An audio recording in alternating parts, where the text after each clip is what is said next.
Hi, thank you for joining me.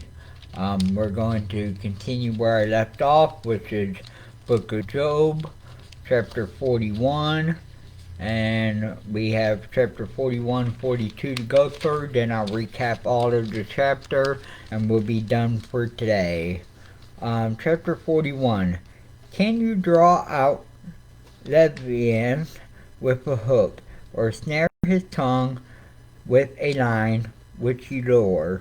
Can you put a reed through his nose, or pierce his jaw with a hook? Will he make many supplications to you? Will he speak softly to you? Will he make a convenient with you? Will you take him as a servant forever? Will you play with him as with a bird? Will you leash him for your maidens? Will you companions make a banquet of him? Will they portion him among the merchants? Can you fill his skin with harpoons, or his head with fishing spears? Lay your hand on him. Remember the battle, never do it again. Indeed, any hope of overcoming him is false. Shall one not be overwhelmed at the sight of him? No one is so fierce that he would dare stir him up. When he then Who then is able to stand against me? Who has preceded me that I should pay him? Everything under the heaven is mine. I will not conceal his limbs, his mighty power, or his graceful proportions. Who can remove his outer coat? Who can approach him with a double bridle? Who can open the doors of his face? With his terrible teeth all around, his rows of scale are his pride.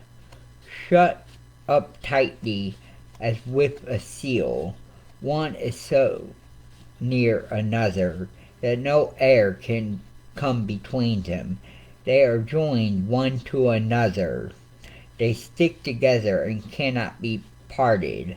His sneezing splash forth light, and his eyes are like the eyelids of the morning, and his mouth go burning lights. Sparks of fire shoot out. Smoke goes out of his nostrils, as from a boiling pot brushing brushes. His breath kindles coals, and the flame goes out of his mouth. Strength dwells in his neck, and sorrow dances before him. His folds of flesh are joined together. They are firm on him and cannot be moved. His heart is as hard as a stone, even as hard as a lower millstone. When he raises himself up, the mighty are afraid. Because of his crashings they are beside themselves.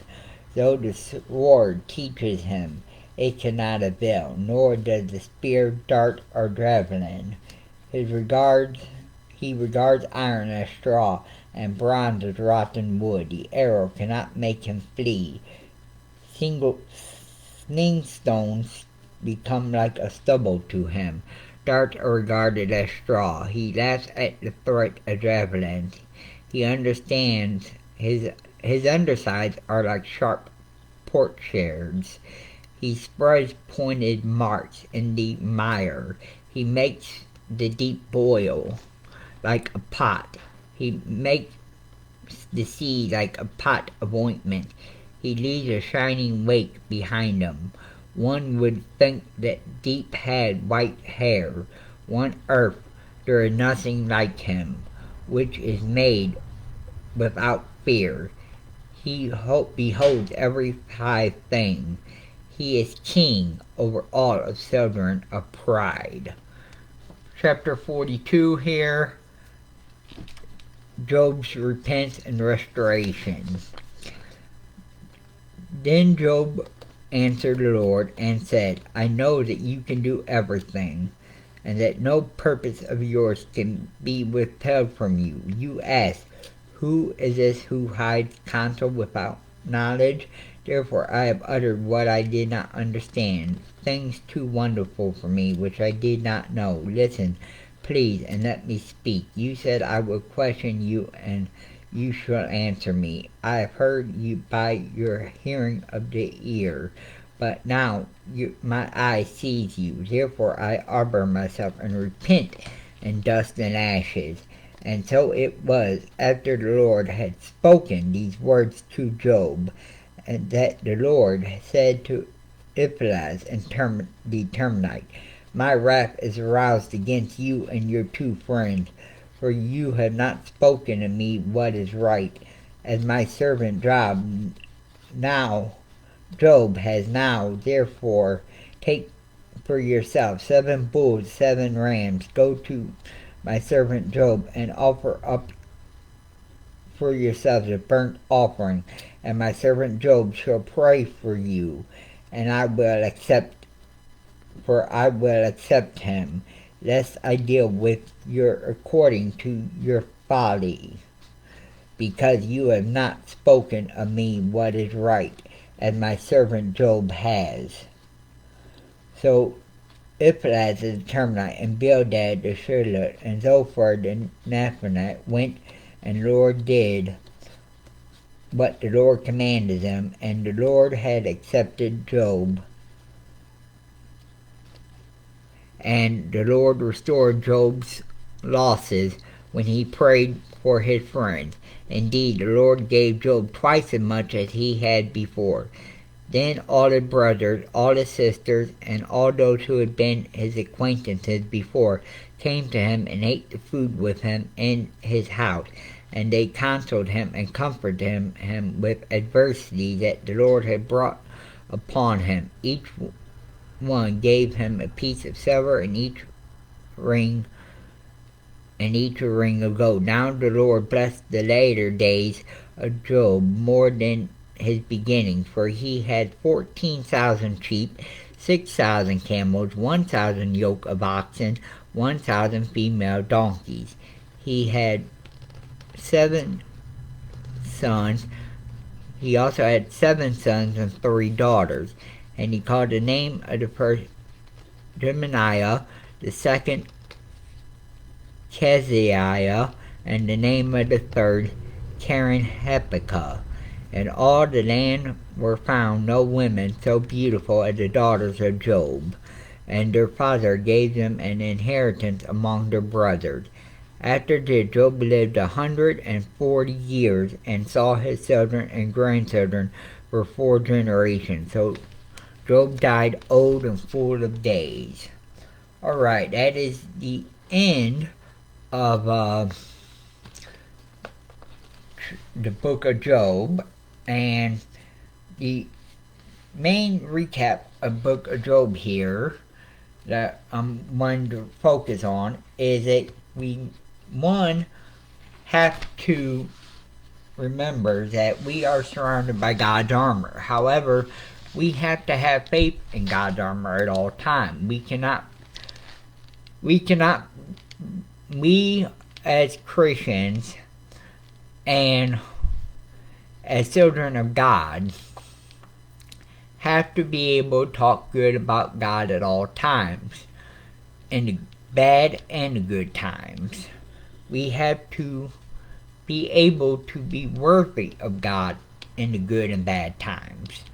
We have to be able to withstand. God will not give us more than what we can handle. And while we will have struggles, we certainly will have struggles and trials and tribulations in our life. Satan brings those upon us to try and break us. And God allows those to happen in order to build us up and to test us, to test our faith among Him. And in the end, as long as we are faithful to God in the end, then those trials and tribulations that we go through will build us up more and more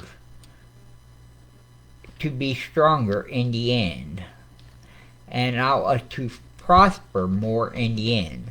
So you cannot give up through the trials and tribulations. You have to keep going.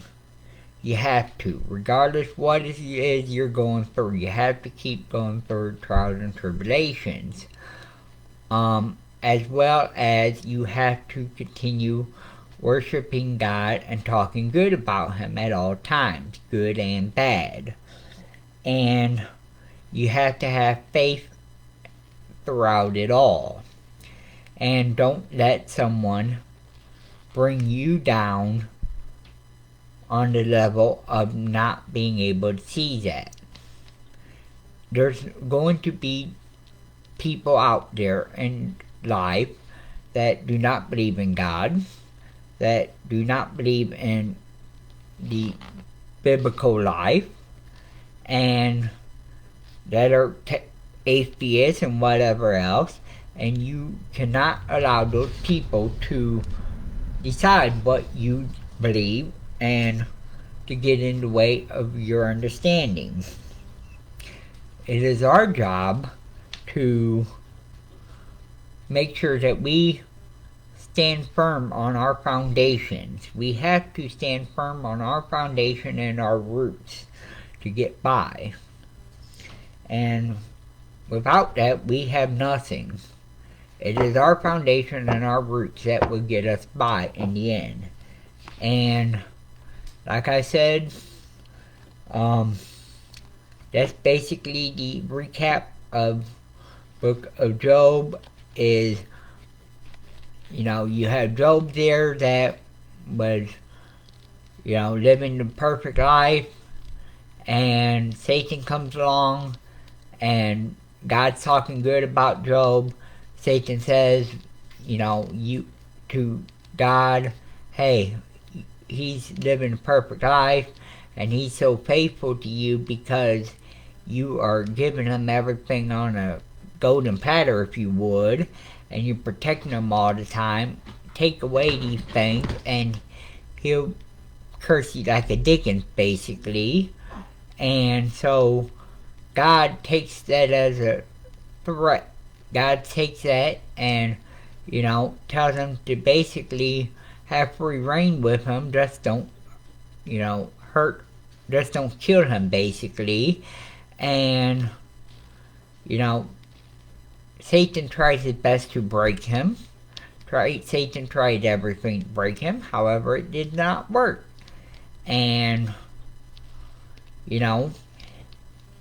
he continued to remain faithful. He continued to remain true in his faith.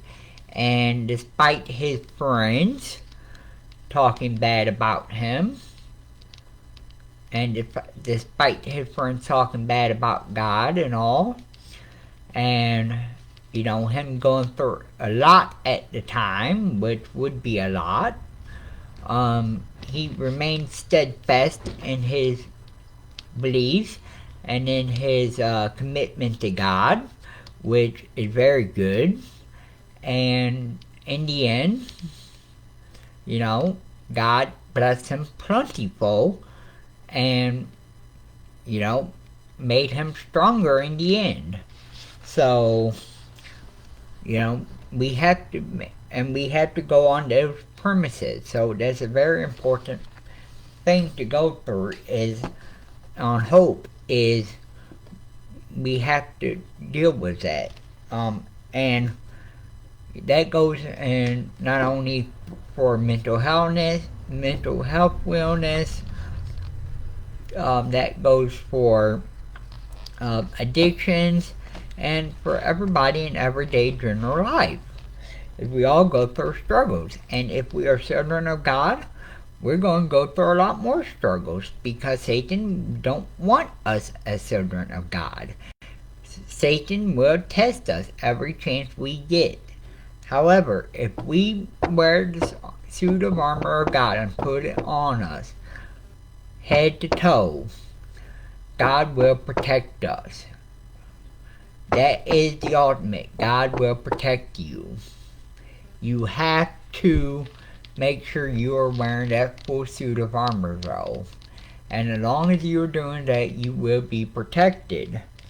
And ultimately, when you overcome these struggles and trials and tribulations that Satan has put out there in front of you, as long as you are doing what you should be doing, God will bless you plentiful in the end. No doubt, no ifs, ands, or buts about it, He will. You have to remain steadfast in your commitment to God and to Jesus Christ throughout it though. If you cannot do that, you're not going to be prospering in the end. So that's all I have to say. That wraps up for the videos for tonight, and also that wraps up the book of Job. I hope everybody enjoyed it, and I hope somebody can learn a lesson through this. Everybody take care and have a wonderful evening. God bless, and we only have 10 more days until Christmas.